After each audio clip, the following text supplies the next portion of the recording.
Bonjour, je suis Anne-Sophie Suppiot. Bonjour, je m'appelle Grégory Vacher. Bienvenue à tous dans cet épisode de bonus hors série, vous l'appelez comme vous voulez, plein de sens. Ça s'appelle J'y crois pas. Et une fois par mois, on va s'intéresser à des sujets tels que la spiritualité, la vie après la mort, les énergies, la méditation, la haute couture. Non, pas celui-là.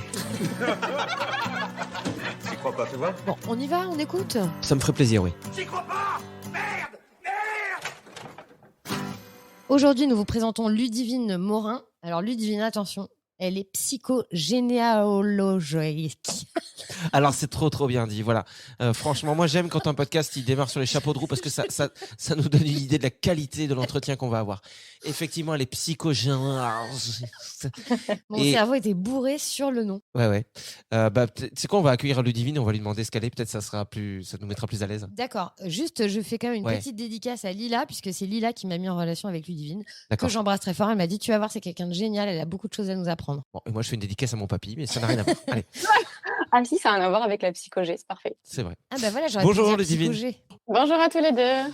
Donc on dit psychogé, mais c'est quoi? C'est psychogénéalo? Exactement, psychogénéalogie. Et après, le métier, ça va de psychogénéalogiste à spécialisé en psychogénéalogie. D'accord. Et qu'est-ce que c'est alors? Est-ce que tu peux nous expliquer ce que c'est? Comme si on avait 6 ans. Ouais, ok. On va dire psychogé entre nous, ça va être plus court, et puis ça passe très bien. C'est le principe d'étudier ce qui s'est passé dans les lignées familiales, donc dans le passé d'une famille, pour essayer de comprendre comment ça nous impacte nous aujourd'hui. Il y a d'autres mots pour définir la psychogé, ça va être par exemple l'analyse transgénérationnelle, et ça porte bien son nom, c'est les différentes générations en fait. Et donc, est-ce que tu as des exemples concrets pour qu'on puisse bien comprendre? Par exemple, est-ce qu'il est possible qu'une femme fasse beaucoup de fausses couches parce qu'il y en a eu beaucoup dans sa famille, par exemple? Est-ce que c'est un héritage qu'elle a eu? Un héritage sympa d'ailleurs. Alors en fait, on n'est pas déterminé par ce qui s'est passé avant, mais par contre, ça nous concerne et c'est ça qu'on va aller regarder. Moi, il y a justement des femmes qui viennent me voir parce qu'elles ont pas de problème d'infertilité, mais par contre, elles ont beaucoup de sujets difficiles sur la conception, notamment les fausses couches, etc. Mais elles se sont jamais posé la question de comment ça s'était passé dans la famille. Et oui, il peut y avoir un lien traumatique parce que c'est gardé secret, parce que c'est mal vécu, parce qu'il y a eu des sujets d'inceste ou voilà, des sujets compliqués autour de la maternité et de la féminité. Donc, ça peut être lié, ouais. Est-ce que là, on est dans quelque chose de scientifique quand on parle de psychogénéalogie? Est-ce que c'est des choses qui ont été prouvées, qu'on peut voir j'allais essayer d'utiliser des termes techniques, mais j'ai oublié que j'avais jamais fait d'études de sciences. Ouais, même les SVT, j'écoutais pas trop. Est-ce que c'est des choses qu'on peut prouver, quoi, avec des pipettes et des chiffres et des ordinateurs, ou est-ce que c'est des croyances? Non, pas du tout. C'est pas du domaine scientifique. Par contre, ça vient en héritage de tout ce qui vient de la psychologie. Donc, à la base, il y avait Freud, un peu Jung aussi, qui avait parlé de ça. Donc, de toute façon, tout le domaine psychogénéalogie et psychologie en général, il n'a pas forcément toujours été étudié de manière scientifique. D'ailleurs, ça fait partie des reproches qui concernent la psychogé, très clairement. D'accord. En revanche, par contre, il y a des choses très claires qu'on peut observer sur des schémas de répétition d'une année sur l'autre et d'une génération sur l'autre pour certaines personnes. Et ça, si c'est pas étudié scientifiquement, par contre, c'est observable de manière très concrète. D'accord, donc on va en parler, on va donner des exemples concrets, mais ça peut expliquer pourquoi il y a des gens qui se retrouvent dans des problématiques qu'avaient déjà eu leurs parents, arrière-grands-parents, grands-pères et tout. Moi, j'avais une question par rapport à ça. Quel est ton métier, du coup, de manière générale? Est-ce qu'on dit que tu es psychogénéalogie? Putain, je vais galérer. Tu vois que c'est pas si facile. Ou est-ce que tu es... parce que je crois que tu es sophrologue aussi, non? Est-ce que c'est lié tout ça? Oui, exactement. Mais en fait, moi, j'ai plusieurs champs d'activité aujourd'hui. Je suis conférencière, consultante, formatrice, sophrologue et je fais de la psychogénéalogie. Donc, j'ai tout ça aujourd'hui. On peut parler de ta pizzeria aussi, hein, chez Lulu. T'as dit quoi? On peut parler de ta pizzeria chez Lulu aussi. Oui, voilà, bien sûr. Tant qu'on y est. Non, mais en réalité, oui, c'est plusieurs choses, mais qui se regroupent naturellement, quoi. Tout ça est lié au même sujet. Ouais, exactement. Moi, d'ailleurs, la sophrologie, je la travaille aussi beaucoup avec la psychogénéalogie parce que quand tu as des personnes qui viennent me voir sur le sujet de la famille notamment et qu'on va brasser tous ces sujets de où est-ce que j'ai ma place dans la famille, qu'est-ce qui s'est passé un petit peu avant moi quand je suis née ou dans mon enfance, ça remonte beaucoup des émotions, ça rebrasse beaucoup de sujets et là, on les traite en sophro aussi, c'est-à-dire qu'on va faire de la relaxation, on va retrouver le sommeil si ça nous crée des angoisses la nuit et compagnie. Donc là, j'ai vraiment mixé les deux. Et après, au début, je pensais pas, mais la psychogénéalogie, on peut même en parler en entreprise, en fait. Parce que tu as des gens qui créent leur boîte et qui comprennent pas pourquoi ils n'arrivent pas à investir ou à dépenser de l'argent sur leur sujet professionnel. Et puis, en fait, tu peux très bien leur expliquer que si tu regardes leur arbre généalogique, il y a soit des histoires de faillite, soit des histoires par rapport à l'engagement ou des burn-out ou des sujets dans la famille qui viennent s'expliquer de génération en génération et qui les empêchent, eux, aujourd'hui, d'avancer. Alors justement, quand on identifie ça, quand on se dit, bah tiens, je comprends que dans mon arbre, il y a des ancêtres qui ont vécu tel et tel truc, c'est ça qui me bloque. Bah, est-ce que ça peut me servir à quelque chose ou juste je le constate et je me dis, ah ok, c'est à cause de ça, mais je suis dans la merde, ou il y a moyen d'agir du coup pour casser cette transmission? Non, il y a moyen d'agir. Heureusement, bah, tu vois, l'exemple que je peux te donner, c'est celui que j'ai fait sur moi. Parce qu'avant d'utiliser ça comme métier ou comme outil pour les autres, j'ai été mon propre cobaye. Enfin, c'est d'abord pour ma propre thérapie que ça m'a servi. Moi, j'ai d'abord essayé de comprendre pourquoi, par exemple, j'avais un problème pour dépenser de l'argent. J'avais une peur panique du manque d'argent à la base. Et j'avais l'impression que c'était pas juste le sujet de comment j'avais été éduquée petite, à faire attention, à dépenser de l'argent, tout ça, à être un peu économe. Et je suis allée regarder ce qui s'est passé dans l'histoire de la famille de ma mère et de sa propre mère. Et pareil, mon père et son propre père. Et une fois que tu fais ça, effectivement, le premier constat, c'est « Ah oui, d'accord, voilà ce qui se passe ». Et après, tu travailles sur comment tu peux avancer, comment tu peux changer tout ça. Donc, du coup, là, il y a des outils qu'on voit en thérapie sur comment je fais pour réfléchir à changer les choses, quoi. Ouais. Mais le simple fait déjà d'en prendre conscience, c'est énorme parce que ça te permet en fait d'avoir sous tes yeux le fait que ce que tu as comme trouble aujourd'hui ou comme problème, il ne vient pas que de toi, en fait. Et tu as des gens qui passent 10 ans en psychothérapie en se racontant chez un psy et en trouvant pas le nœud du problème parce qu'ils ont l'impression que c'est eux la racine du sujet. Et en fait, quand tu remontes un peu et que tu dis, mais en fait, j'ai hérité de tout ça, mais j'en veux pas. Là, déjà, tu peux faire quelque chose pour avancer, en fait. Quand on en hérite, ça voudrait dire que c'est dans nos. Enfin, je sais que c'est pas prouvé scientifiquement, mais ça voudrait dire que c'est dans nos gènes. Ça veut dire que. Dans notre inconscient, quoi. Alors, dans l'inconscient, en fait, il y a les deux. Il y a effectivement des choses sur l'inconscient, puis il y a des choses qui se charrient de manière inconsciente, des peurs par rapport justement à l'argent ou à pas mal d'autres sujets. Par contre, au niveau de la science, c'est en train de se prouver sur la partie épigénétique. Il y a des études qui ont été menées notamment aux États-Unis sur, tu sais, tous les génocides qui ont pu être commis. Tu vas avoir celui de la Shoah ou même le génocide rwandais. Et tu vas avoir des femmes dont 2 générations après, le gène a été modifié. Un gène en réaction justement par rapport au stress ou par rapport à la peur. Donc, tu vas avoir la femme qui a vécu ça, elle n'a pas de modification. La génération après non plus, c'est la génération encore après qui a une modification du gène. Justement parce que celle qui se retrouve au milieu, elle a étouffé un peu le sujet parce qu'il y a le côté du secret, il y a le trauma en fait qui dit on ne veut pas parler de ça. Et donc, la modification du gène, elle se retrouve après. Et ça, c'est des études scientifiques qui viennent de sortir. D'accord, donc on y vient alors finalement. On y vient, voilà. Okay. Mais à la base, ça part pas de ça. Mais on commence à constater qu'on avance. Bon, après, c'est un sujet dont on parle quand même de plus en plus. Hein, tu es d'accord? C'est quand même un peu plus... on se détend un peu du slob. Mais il y a Natacha Calestrémé qui parle de transgénérationnel beaucoup. Mais ça se regroupe. Est-ce que toi, tu as des idées, Anso? J'étais en train de me demander.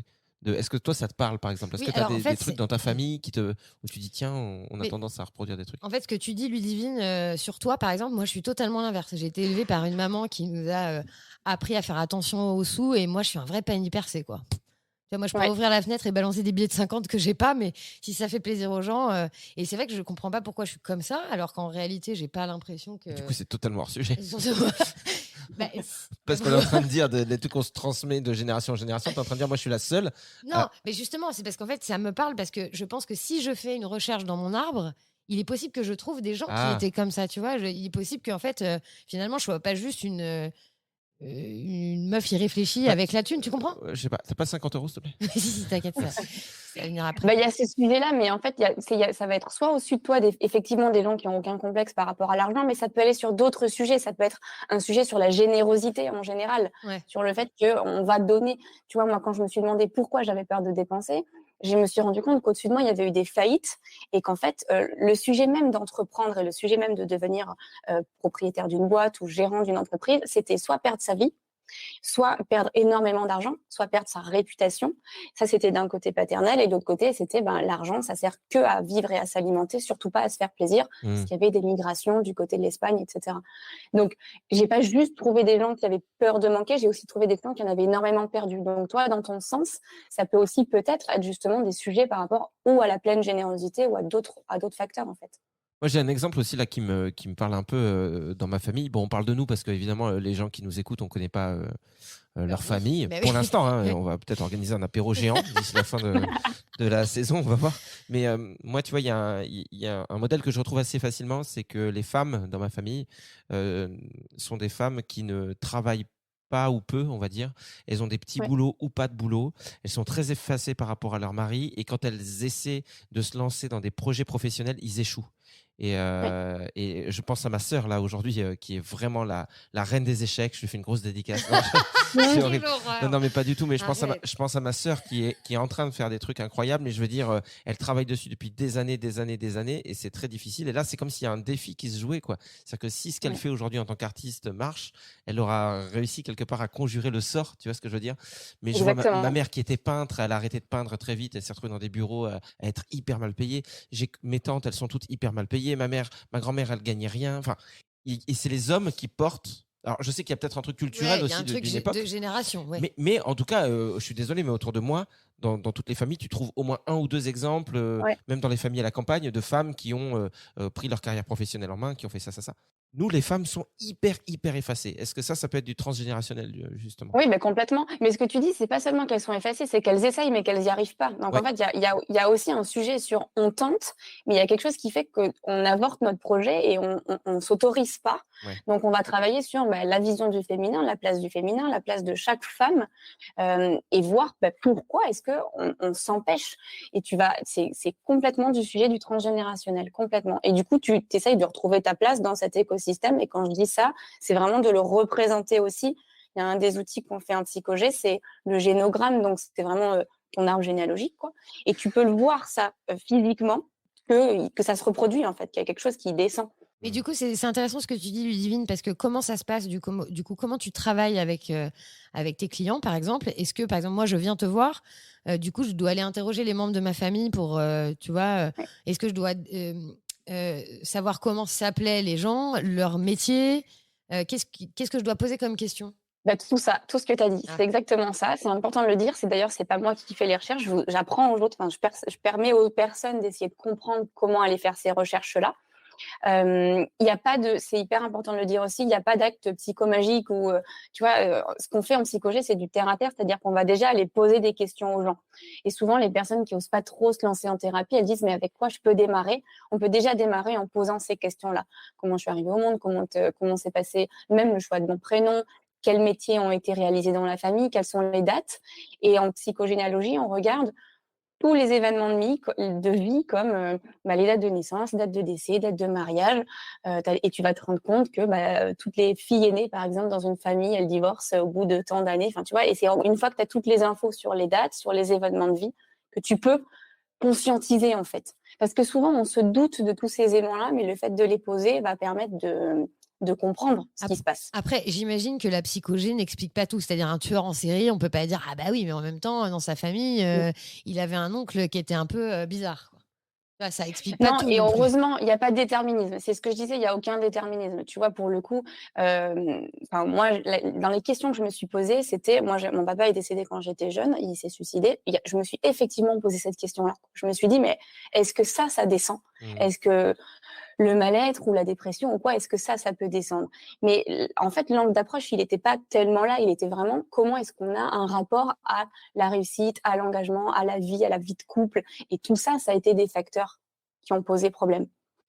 Par contre, après, dans certaines familles, tu vas voir qu'il y a des vocations professionnelles aussi avec des gens qui sont tous dans, par exemple, la justice, la police, le droit, alors que tu vas avoir d'une autre partie de la famille beaucoup de personnes qui ont commis des délits, des crimes, du vandalisme.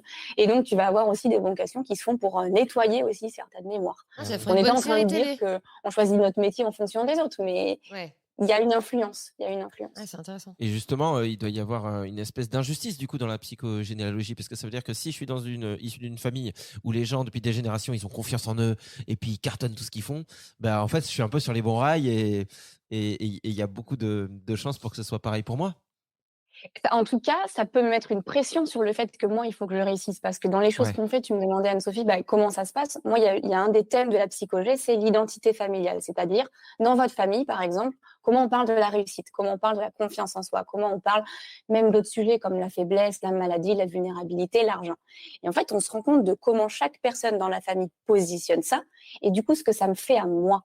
Est-ce que je suis rentrée en loyauté avec ça? Est-ce que moi, j'ai l'impression que faut que je fasse comme toutes ces personnes et du coup, si j'y arrive pas, je me sens complètement fracturée, nulle?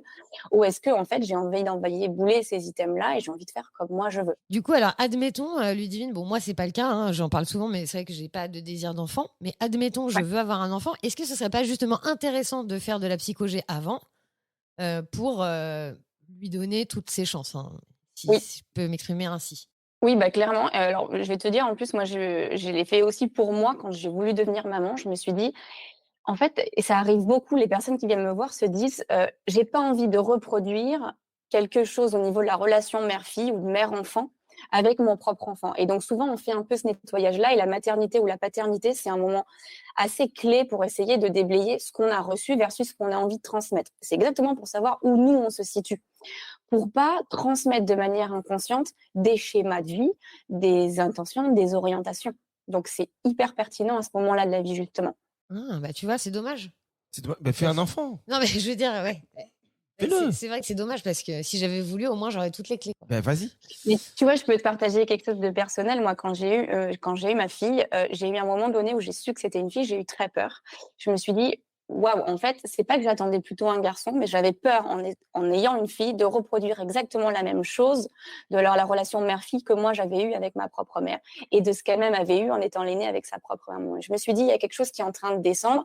Je suis pas sûre de vouloir continuer à ce que ça se transmette. Ouais. Sauf que le problème, c'est que si je faisais pas cette analyse de tout ça, je prenais un risque énorme de demander à ma fille de finalement me contenter plutôt sur des compétences ou des caractéristiques d'un garçon. Ouais. Sauf que finalement, en faisant ma psychologie, je me suis rendu compte et je lui ai dit un jour, mais tu es une fille et c'est très bien, je suis heureuse que tu le sois, c'est pas à toi de réparer des choses, c'est à moi de t'aimer comme une fille et comme tu as le droit de l'être en fait. Après, on Et peut j'étais en pas, train de lui faire prendre un risque, de pas l'accepter comme elle était. on peut pas échanger en 2023 quand on Quand veut ça nous plaît un pas. genre différent. Ouais. Je sais pas. Franchement, je crois que évidemment, ça se fait un peu sous le manteau. Mais je crois que tu peux. Si tu connais les bonnes personnes en maternité, tu peux le faire. Moi, normalement, j'avais 2 garçons normalement à la base. Sous le manteau. Il Non, faut mais- avoir les contacts. C'est super que tu dises ça, Ludivine, parce que ça me fait penser, tu vois, il s'est joué la même chose à peu près, mais pour moi, quand j'ai su que j'allais avoir un fils, mon premier enfant, c'était un garçon. Et c'est pas que je voulais pas de garçon, mais quelque part, j'avais peur.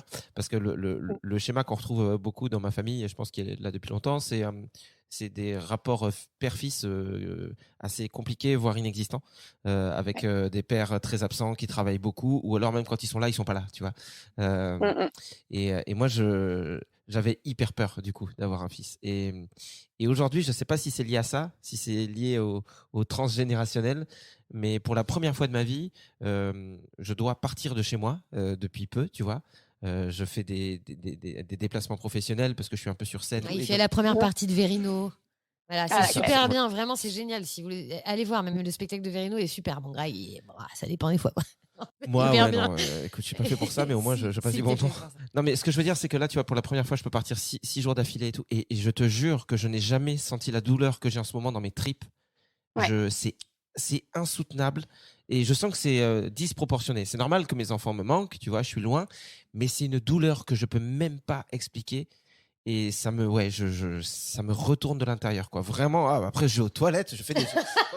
Non, mais en vrai, c'est très, très, très douloureux. Donc, Ouais. Et ouais, parce que du coup, il y a peut-être, ça s'analyse aussi, mais il y a peut-être des choses qui sont pas réparées sur la relation père-fils avant, en fait. Non, mais par exemple, tu vois, Ludivine, moi qui connais bien Greg, c'est vrai que Greg, il a il est beaucoup chiant. non, il a beaucoup de culpabilité en lui. C'est-à-dire qu'il se sent coupable de beaucoup de choses, tu vois. Est-ce que ça, par exemple, ça peut être un héritage?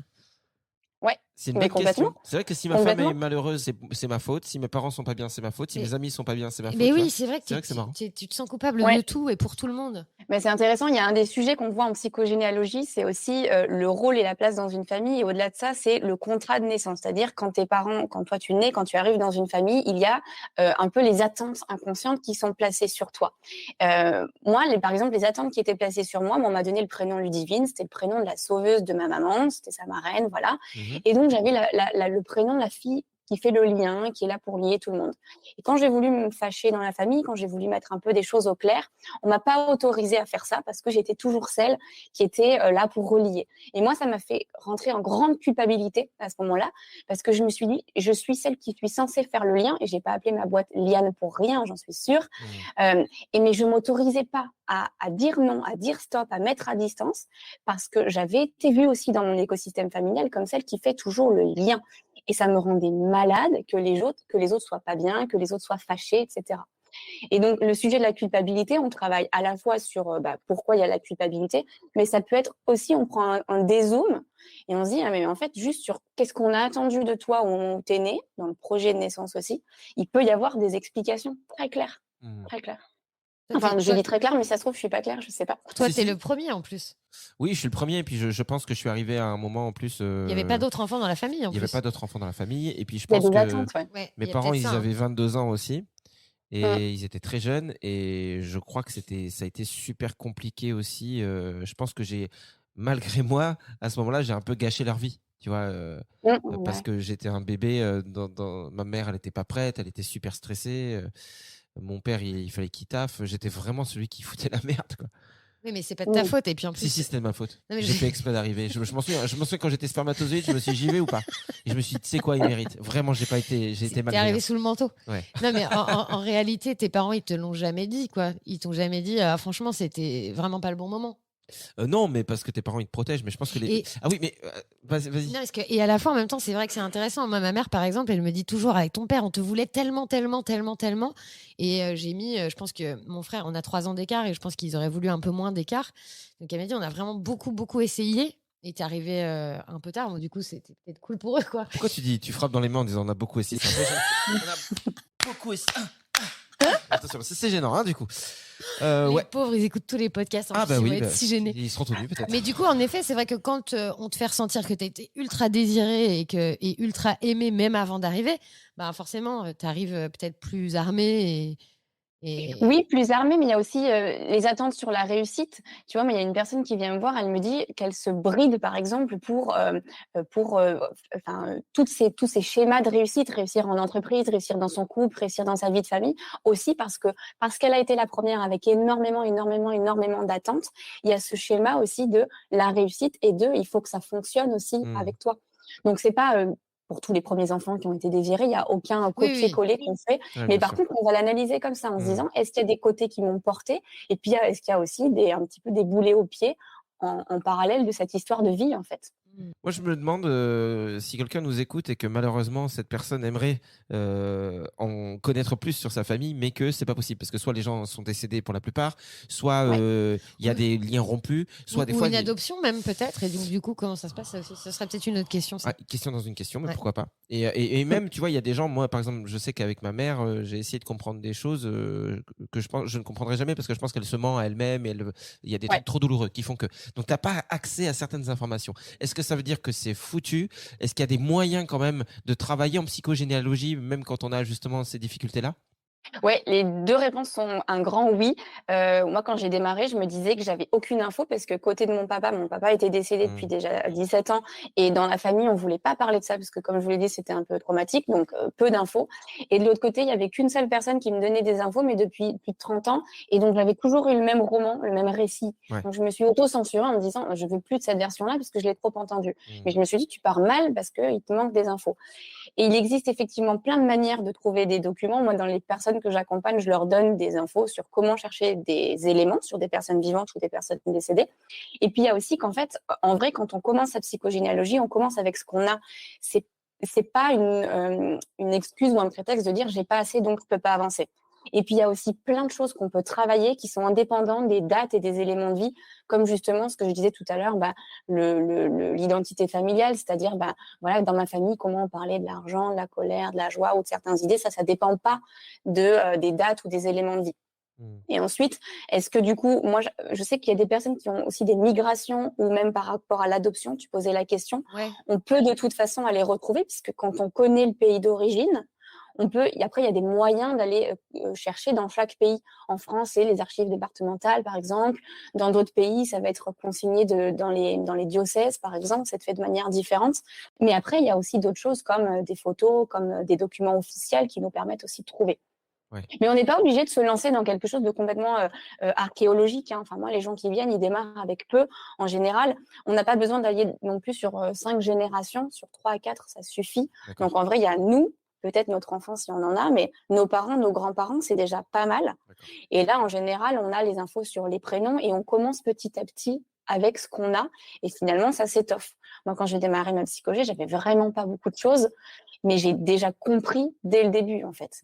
Et après, plus j'avance, plus je comprends des choses. Et c'est un sujet aussi où on continue à faire un peu des tilts, quoi, au fur et à mesure des choses qui nous viennent. Et du coup, Ludivine, pour les gens qui nous écoutent et qui ont peut-être des questions à poser à leurs membres de leur famille, est-ce que tu as des outils de comment engager une conversation, tu vois, par exemple, pour avoir des infos qui sont parfois peut-être un peu gênantes ou tabous? Oui, il faut toujours commencer par le petit, enfin souvent moi je conseille de partir par les choses qu'on a, c'est-à-dire et de les faire vérifier. Par exemple, tiens en fait mamie, je voulais vérifier la date de mariage, moi j'ai ça comme date comme info, c'était bien ça. Donc là la personne elle va souvent dire oui ou non et ensuite elle va vouloir parler et raconter d'autres choses. Il faut toujours commencer par ce qu'on sait déjà pour que la personne après elle ait envie de parler parce que forcément si on va lui tirer les verres du nez, la plupart des réactions dans les familles c'est non, mais attends, mais pourquoi tu viens remuer ça, en fait? Pourquoi tu viens me questionner sur ça? C'est pas le moment. La personne, en fait, elle a des infos à transmettre. Et puis, il faut savoir aussi qu'on se censure beaucoup, souvent.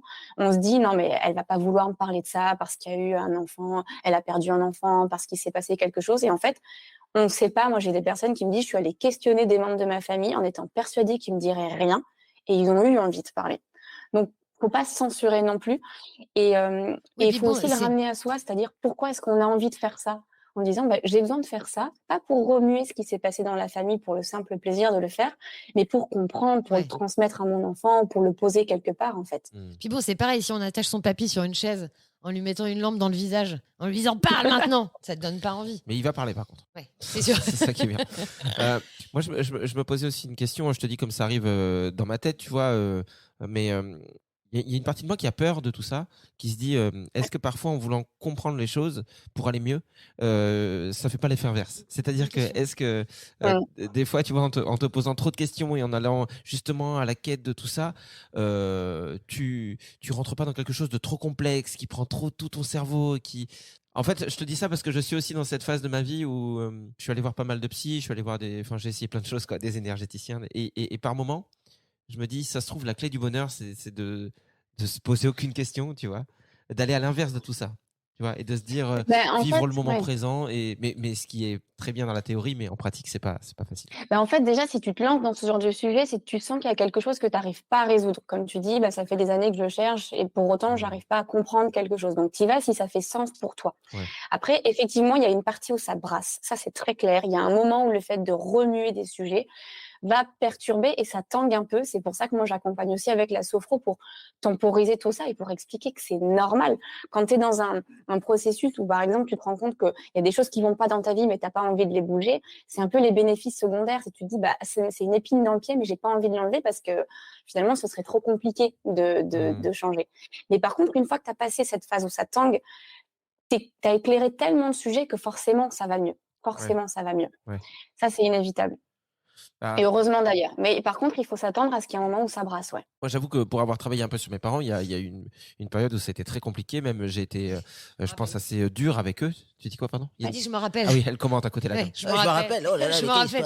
Non, mais c'est vrai que ça t'avait sacrément brassé, mon petit. Oui, ça m'avait brassé. Puis après, je m'étais retrouvé avec mes parents et j'avais été obligé de leur dire tout ce que je pensais, quoi, sans être méchant, en disant je vous en veux pas, mais voilà comment j'ai ressenti les choses dans ma vie. Et c'est vrai que depuis, ça va énormément mieux. Ça va beaucoup mieux. Ouais. Mais tu vois, il y a d'autres trucs, d'autres zones d'ombre dans ma famille et je sais pas si je veux y aller ou pas. Par exemple, je sais qu'il y a des histoires, alors c'est le mot qui va faire à tout le monde, mais il y a des histoires d'inceste qui Ouais. me concernent pas directement, mais dans les générations d'avant.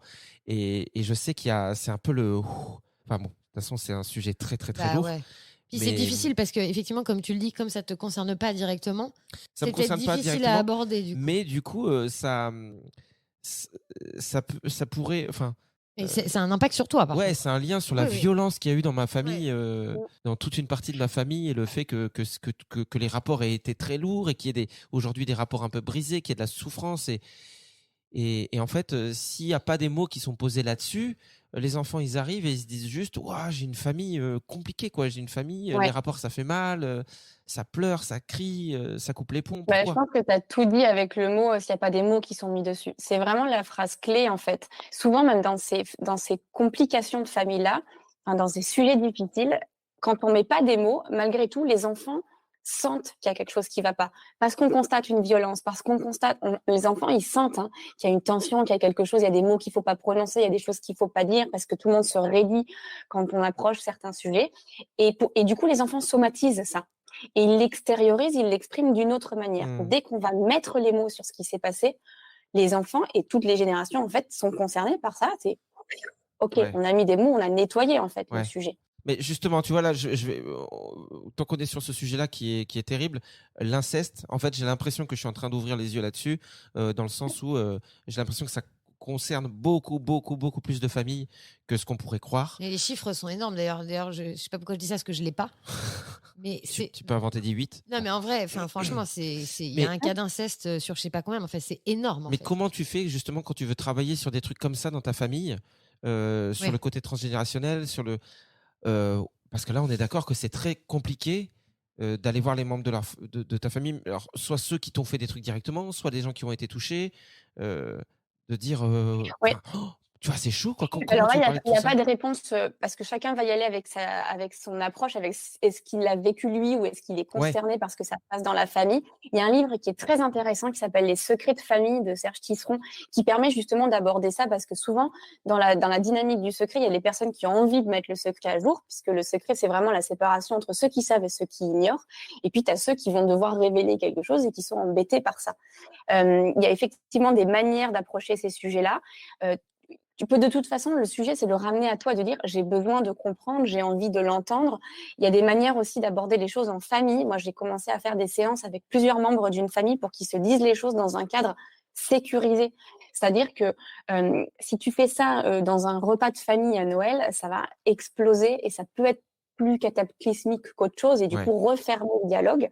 Alors que si tu poses un cadre avec les mêmes personnes en séance, les gens vont pouvoir se dire de choses et là, tu accèdes à la réparation. Mais il y a plusieurs manières de l'aborder de toute façon. Ouais. Mais tu as raison, il y en a de plus en plus et c'est vraiment nécessaire de nettoyer ce sujet-là, quoi. Et tu penses qu'on peut en sortir, entre guillemets, plus fort de ça, justement, travailler sur tous ces trucs en famille, ces sujets même lourds? Est-ce que derrière, il peut y avoir du coup de la compréhension, du pardon, des gens qui avancent parce que en fait, je pense que ce qui fait peur aux gens souvent, c'est ce que tu disais, c'est d'envenimer encore plus, c'est de mettre du gasoil sur le feu. Oui. Quoi. Oui, et puis il y a une question, moi j'avais posté sur ma page Instagram, d'ailleurs ceux qui veulent regarder, ça s'appelle Liane, Ludivine Morin, j'avais posé une question qui a fait plusieurs milliers de vues en 2 jours, c'était faut-il couper un lien avec une personne de la famille ? Et beaucoup de gens ont réagi justement par rapport à des personnes toxiques ou quand il y a eu des incestes ou quand il y a eu des traumas dans la famille qui disaient non mais quand il y a eu ce genre d'événement, il faut couper. Ouais. Le sujet que j'avais expliqué, c'est que il faut plutôt au contraire continuer à reparler et à remettre du dialogue, c'est-à-dire que le fait de couper avec une personne dans ces cas-là ne nous protège en rien de l'émotion que ça nous suscite, le dégoût, la peur, la colère, etc. Ouais. Et du coup, ça se charrie de génération en génération. C'est pour ça que tu vas avoir des femmes qui disent moi je comprends pas pourquoi je hais les hommes à ce point, pourquoi je suis à ce point véhémente, mais c'est parce qu'en fait l'émotion de la peur ou de la colère ou du dégoût, elle continue à glisser de génération en génération parce qu'on a coupé les liens visibles, mais on n'a pas nettoyé. C'est un mot que j'ai beaucoup dit depuis tout à l'heure, mais c'est vraiment ça. On n'a pas en fait cicatrisé le sujet de cet événement-là.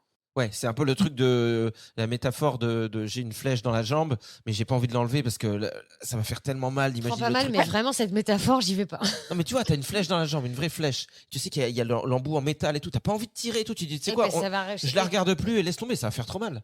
Mais en réalité, du coup, tu préfères avoir mal tout le temps. Bon, dans la réalité, évidemment, ça s'infecte et tu meurs. Mais ce que je veux dire, dans une réalité parallèle, tu préfères avoir cette douleur tout le temps, toute ta vie, plutôt que tirer dessus, nettoyer et te dire, OK, maintenant, j'ai une cicatrice, mais ça va, elle est fermée. Elle est belle en plus. J'apprends à l'aimer et j'avance. C'est beau. C'est ça. Et tu parlais de pardon tout à l'heure, pas obligé, hein. Pas D'accord. obligé de pardonner. C'est-à-dire que l'enjeu, c'est pas d'aller se dire à la fin, tout le monde s'entend et tout le monde se pardonne. C'est-à-dire que c'est ok si on pardonne pas, c'est ok si on comprend pas, mais c'est juste par contre il faut qu'on soit en paix avec cet événement-là pour pas continuer à charrier cette souffrance-là. Ouais. Puisque sinon, on continue à garder ce boulet-là et à le faire redescendre sur les générations suivantes. Ça, c'est inévitable. Et puis, tu vois, toi-même, tu le disais tout à l'heure, Greg, le fait d'avoir ne serait-ce que parlé avec tes parents, de leur avoir dit des trucs qui étaient peut-être parfois un peu durs, ben, ça vous a fait du bien. Oui, il y a un truc, tu peux même pas trop expliquer. C'est effectivement, tu sens un poids qui a disparu, un truc qui s'est envolé. Ouais. Ouais, j'avais des personnes qui viennent me voir sur des sujets de difficulté à concevoir un enfant. Et c'est des personnes qui ont fait plusieurs fausses couches et je leur dis, est-ce que vous en avez parlé à vos parents?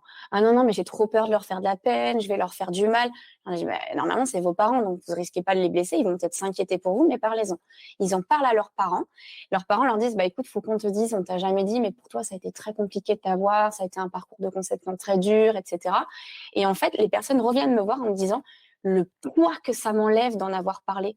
Je me sens reliée à des membres de ma famille, alors qu'en fait, j'allais chercher ma solution sur des réseaux ou à l'extérieur, alors qu'en fait, j'avais aussi, la réparation, elle vient aussi de la famille, et je me sens beaucoup moins seule et beaucoup moins isolée. Et ça, c'est hyper important. Bah oui. Puis surtout que, enfin, je sais pas, mais en t'entendant parler, ce qui m'est venu, c'est que peut-être qu'aujourd'hui, enfin, je dis aujourd'hui, je sais pas si c'est une question d'époque, mais parfois la famille peut avoir, ça peut être une notion un peu abstraite, on peut s'en éloigner parce qu'on a des désirs. Bon, déjà, maintenant, on peut tous bouger. Depuis qu'ils ont créé les avions, on peut tous bouger n'importe où. On peut habiter très loin, on peut très vite perdre le lien. Et puis, on peut s'éloigner de sa famille parce que, justement, on s'éloigne des traumas, en fait. On préfère fuir des trucs qu'on a mal vécu et on va se créer une nouvelle famille quelque part, des potes, des machins. Mais il y a toujours cette souffrance qui est là, qui dort au fond, mais qui est toujours bien présente. Et on peut oublier ce qu'est le sens premier de la famille. Et je dis on peut oublier, mais moi-même, je ne saurais pas le définir aujourd'hui. Quel est le sens premier de la famille? Est-ce qu'on est des gens au hasard qui tombent ensemble sur cette terre et on n'a rien à foutre ensemble? Ou est-ce qu'il y a une raison pour qu'on soit tous ensemble? En fait, une famille, elle fonctionne comme un système. C'est vraiment le principe du clan. C'est un mot que j'utilise beaucoup, mais c'est pour qu'on se reconnaisse entre pairs et que, en fait, on fasse différence avec une autre famille pour qu'on soit reconnu. On a mis en place des schémas, des fonctionnements. C'est vraiment nous, on a toujours fait comme ça. On est toujours partis en vacances là. Nous, à table, on s'asseyait toujours comme ça. Tu vois, c'est ce genre de phrase qui cimente, en fait, les personnes entre elles. Le problème, c'est que quand elle les cimente, elle les empêche aussi parfois, la famille les empêche aussi parfois de s'extérioriser, de se rendre indépendants. Et en même temps, la famille est censée être normalement un support, un socle pour que tu puisses t'épanouir. Et la question, c'est d'arriver à équilibrer tout ça. Et je sais que moi, maintenant, j'utilise de plus en plus sur les réseaux, je parle de tout ce qui fait famille. C'est vraiment nos repas de famille, Noël, même un plan de table pour un mariage. Je veux dire, c'est l'illustration même que la famille, déjà, quand toi, tu dois réunir tes 2 branches de ta famille, plus ton conjoint, il réunit 2 branches. Tout ça fait que si en plus, il y a des mélanges culturels, le plan de table, c'est pas juste où on va asseoir les gens. C'est vraiment comment ça va se passer parce que lui, il peut pas supporter l'autre, que là, il y a eu un divorce, que là, tu vois. Et quand arrive un nouvel enfant dans une famille, la place de chacun est modifiée. Et tous ces événements de vie là qui ont l'air anodins, en fait, ils parlent. Quand tu vois, par exemple, dans un repas de famille, le petit dernier à qui on dit toujours « Bon alors, toi, tu nous présentes quelqu'un Et donc, ces attentes-là de la famille, elles sont partout. Ou alors, ton job, non, parce que quand est-ce que tu vas t'y mettre à faire un vrai job, un vrai métier? Parce que dans la famille, on est tous médecins, du coup, toi qui es artiste, tu vas faire un métier. Et en fait, tout ça, ça nous parle de famille. Et ça, c'est vraiment les sujets qu'on étudie, quoi. J'ai l'impression que tu nous rouspètes. T'étais en train de régler tes comptes avec quelqu'un, là. C'est clair. Là, les médecins, là. Et toi, quand est-ce que tu vas t'y mettre? J'y vais, parce que la sophrologie, là, ça a bien 5 minutes, mais ça veut rien dire. Ça se sentait, fallait que ça sorte. Non, en vrai, c'est passionnant, Ludivine. Et moi, j'invite vraiment tout le monde à aller sur ton compte Instagram. On va que le partager. Je vais renommer exactement. C'est Lianes, Lianes. Vous mettez un point entre chaque lettre. Ouais. C'est super. Ludivine, elle fait plein de petites vidéos courtes qui sont très bien faites. Moi, j'ai passé un super beau moment. Et pour travailler avec toi, c'est en présentiel uniquement ou tu travailles aussi Non, je fais beaucoup de visio. D'ailleurs, je suis surprise. Je pensais que les gens auraient surtout besoin de faire du présentiel pour ça, mais j'ai beaucoup de vision. J'ai des clients de partout. On me demande aussi souvent combien de temps il faut pour arriver à comprendre un sujet ou pour se libérer. Je ne peux pas dire pour comprendre et être complètement mieux, mais par contre, ce que je remarque, c'est qu'en 3 mois, les personnes ont un vrai déclic. On se voit à peu près une fois tous les mois, quoi.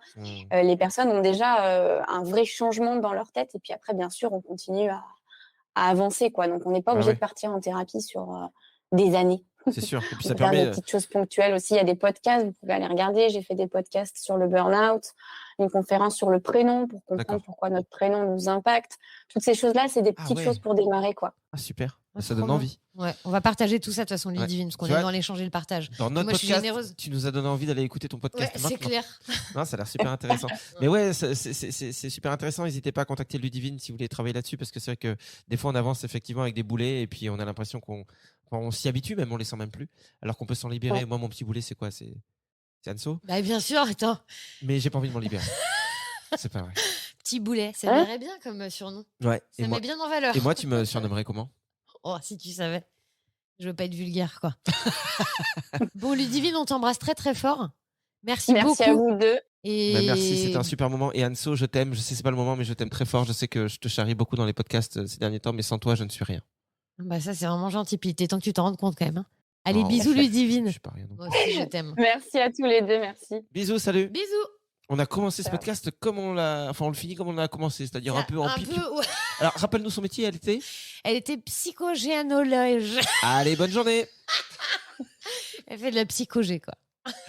J'y arriverai jamais. Hein. Merci à vous tous d'avoir écouté ce podcast qui s'appelle J'y crois pas et que vous retrouverez une fois par mois. Ouais, dans le podcast Le Plein de Sens, parce qu'il y a forcément un lien entre sens et spiritualité. N'hésitez pas à nous mettre 5 étoiles si vous avez aimé, et si vous avez détesté, protestez en mettant genre 5 étoiles. Hein. Ça pourrait être sympa. Ah ouais, c'est pas mal. J'y crois pas! Au revoir.